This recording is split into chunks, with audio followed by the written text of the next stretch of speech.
Hey everybody, this is Tezlon for Drop Top Tees. As our 124s get older, start racking up mileage, a lot of us are having to do routine maintenance, scheduled maintenance on them. And Itsy has gone over 60,000 miles. One of the things we have to do is change the rear differential fluid lube.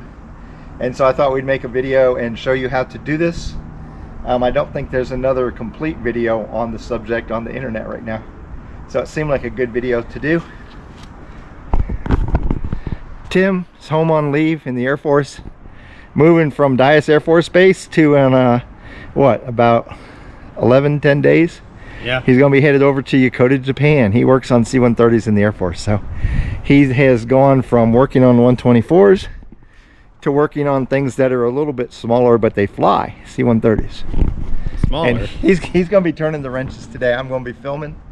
All you need for this, a ratchet, 23 millimeter for the fill plug, 24 millimeter for the drain plug. You also probably want a torque wrench. We'll get to the torque specs. We'll repeat them in a while. They basically are for between 29 and 39 foot-pounds. The manual lists it in Newton meters. And so we're going to do 35. We're going to split the middle. He's going to be using a pair of goggles just to keep any oil from getting in his eyes. And lube. Now, I'm going to pull this out just so I know exactly what this is.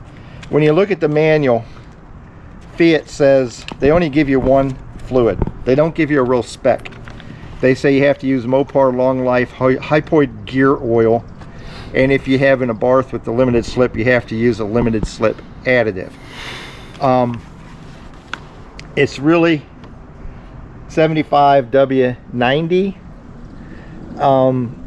If you look at the ones on the market, it's kind of like some of these may work and some of them may not, because of the stuff they put in them. I chose to go with the Amsoil because I know this is a valid lube to use on my differential. Highly recommend it with this pack. You'll see, instead of having to buy something that will pump the oil in to the fill slot, you can just use this nozzle and squeeze it up and it goes in, pretty much no mess. So this seemed like the perfect option for me. Amsoil is like the best you can get, and it's going to work fine. This has been tried and tested out in a lot of different 124s. Nobody's ever had any problems using this. Right now, I was told the waiting list on the Mopar fluid is approximately 6 months. Well, I don't want to wait 6 months and rack up a bunch of miles more on my diff without changing the fluid. This is an excellent alternative for the Mopar fluid. So here we go. So I got the fill plug right there. Yep. And then that's the drain plug. Okay, so those are the only bolts we have to undo to do this process. It's pretty simple, as long as you have a ratchet with the appropriate sockets and a torque wrench, because you definitely don't want these coming loose as you're driving down the highway. This is a very simple procedure. As you can see, we put our car on ramps so we have clearance, especially because we're lowered. If you don't have a lowered car, you can probably slide underneath the car and do it without lifting the car. Lifting does make it easier. One note is that if you do put the car up on ramps, you want the car to be level. If it's not level, it may not drain completely. So if you do lift it, make sure the car ends up being level. We used a driveway and just used ramps on the back. Because of the slope of the driveway, we end up being level. So let's get this proceeding started and see how it goes. Okay, so we have our fluid catch container here. You could just use a big bowl if you wanted to. It's the amount of fluid you use is 0.63 quarts, so it's not really a whole lot. You want to open the top first, so you want to use the 23 first. And the reason why you want to open the top first is to make sure that you can fill it afterwards, because if you can't fill it and you've already drained it, you're then stuck. You can't. Yeah, you're stuck.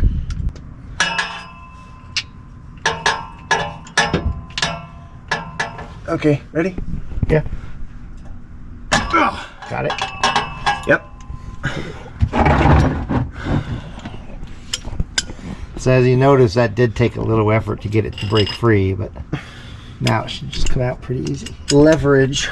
Leverage, yeah, he went and got a breaker bar, so he got a little bit more oomph on it.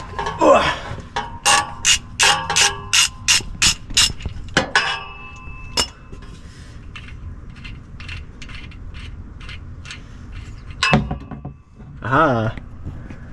Alright, cool. So there's our fill plug. Now we're gonna need our other socket. 24 millimeter. Yep. So again, the fill plug is a 23 millimeter. The drain plug, which we're about to do, is a 24. Why they didn't make them the same size, who knows? Engineers are silly sometimes. Whoa! Get on there. Okay.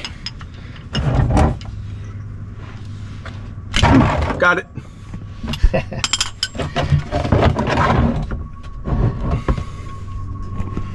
Okay, here we go. Now when you loosen up, we're going to start having seepage. Yeah. Hopefully there's something in there. It'd be a damn shame if there wasn't anything in there. You're going to have to come this way a bit. You're too far over, I think. Well, the thing's right there. Oh, you're going to try to pull it directly in the hole? Yeah. Maybe once it starts going. Ta-da! Ta-da! Ta-da! Ta-da! Ta-da!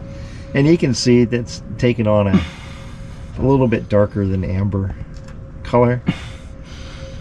It smells terrible. So despite tracking the car and everything, we haven't really worn out the fluid, but this is just scheduled maintenance, time to change. It smells bad. Yeah, it doesn't smell good. It's because it's got sulfur in it. Yep. I hope that's It does not smell like motor oil. It has sulfur in it, and it just, yeah. as a preservative. So now we just let that drain, and I want some paper towels. Okay, go get some. By the time you get back, it'll be ready. That's a wonderful smell. I'm getting hungry for rotten eggs now. Okay, and one thing you want to do with the drain plug is wipe it down. It's magnetic. It will get some little shavings on it, so you want to wipe that down with a rag. It's gonna be about as much as we can get. Yeah, that looks good. So we're ready to reinsert that. Definitely want to put that back in before you pour more lube in it, or it's just going to come back out. Oh, and then there's also a washer on there. Yes, so you inspect the washer. Which it looks good. Ah! There we go.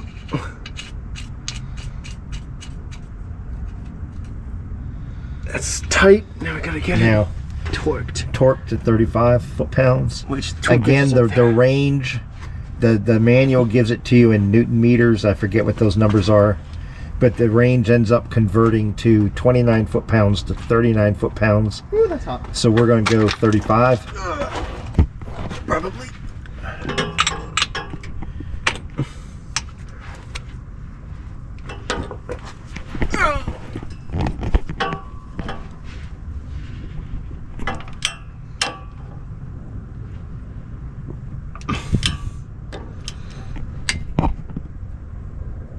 There it goes. Ticking? Yep. There we go. You hear that couple clicks? Only let it click once or twice. Don't keep clicking it, or else you're going to end up over tightening it. Yeah, that's what you were saying. Now to open this, first there's a seal, so you unscrew the whole top, pull the seal off. Go ahead.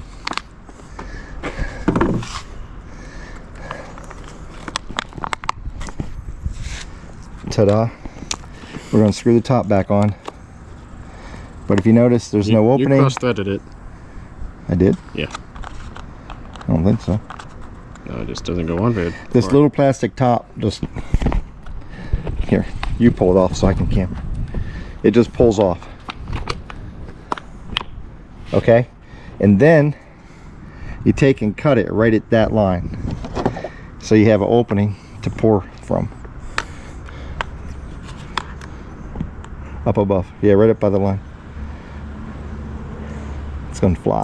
Bam! Okay, now we're ready to fill, and it's another amazing smelling product. It has the sulfur in it, so it's still gonna smell weird.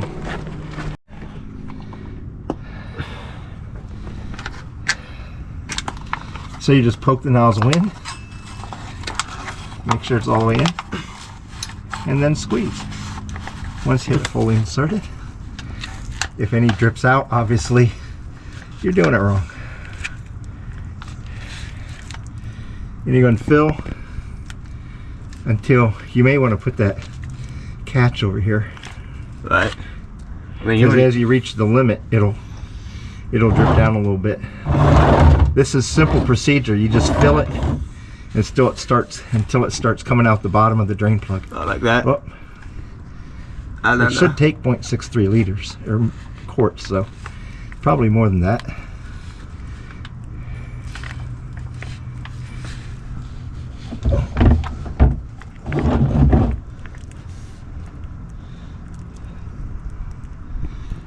You should have it about 2/3 of the way in before you reach capacity.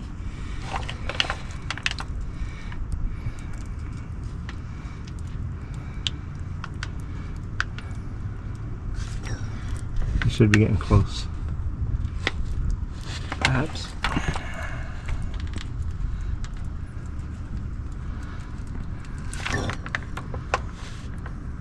Not coming out yet.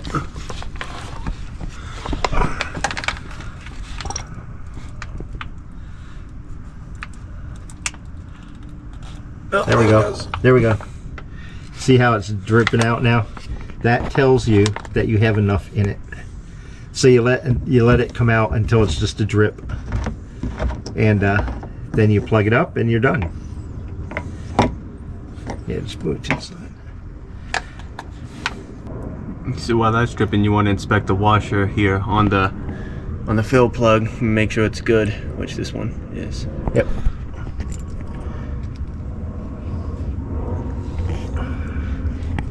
You can probably just put it back in there and then wipe it down at the end.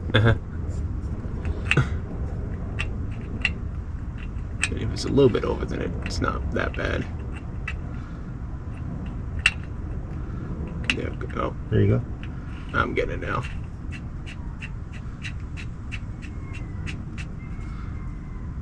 Tight. And now back to the 23.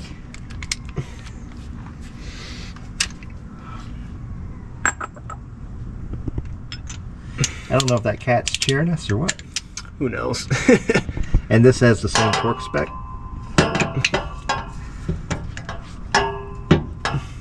You're not on it. There you go.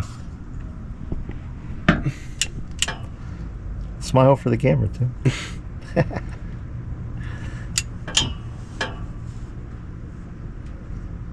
I sense a click coming next time. Yeah. No. Oh, maybe not. Surprising. It's 35 foot-pounds. Oh, there it goes. Click. Twice. Cool. And now you want to take a rag to it and just wipe that last little bit down up here.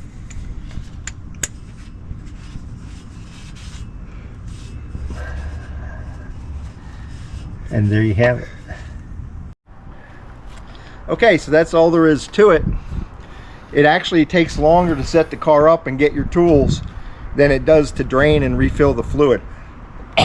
Now, there's really one more important step, and that is once we get it down off the ramps, we're going to want to take and drive her around the block a couple times and then check underneath to see if there's any oil seeping out from either one of those bolts.